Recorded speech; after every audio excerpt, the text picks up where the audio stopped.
mais que je voulais attendre de m'acclimater à mon nouveau club, Marseille, et que après, quelques mois plus tard, j'allais rejoindre la sélection.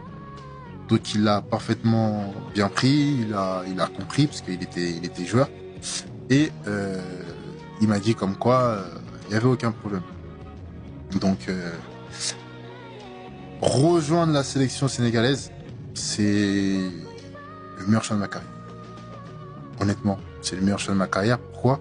Parce qu'en fait, je me suis posé et je me suis posé des questions qui étaient pour moi simples.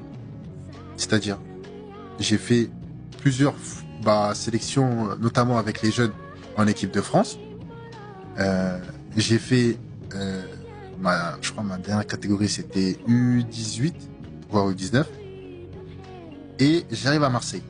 Donc quand j'arrive à Marseille, c'est une autre visibilité. Je peux me dire que, bon, avec du temps de jeu, je peux aller en espoir, espoir qui dit ah. Mais en fait, j'ai une autre réflexion. En fait. Tu vois, je me suis dit, attends, le Sénégal, déjà c'est une grande nation. Tu vois, c'est mon origine. L'origine où mes parents ont vécu. Je me suis dit quoi? Je me suis dit, regarde papa, je préfère être un joueur franco-sénégalais qui va être là en sélection, peut-être appelé, peut-être pas appelé. Et en France, il y a tellement de talent que parfois t'es appelé, parfois t'es pas appelé, tu vois. Ou tu préfères faire le choix du pays, parce que j'étais déjà parti au pays, tu vois, notamment parfois en vacances, tout ça. Donc pour moi, c'était pas nouveau, on va dire.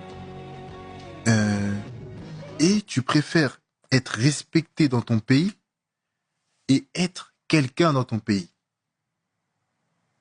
Et là, quand je te dis quelqu'un, je te parle pas en tant que footballeur. Je te parle en tant qu'humain.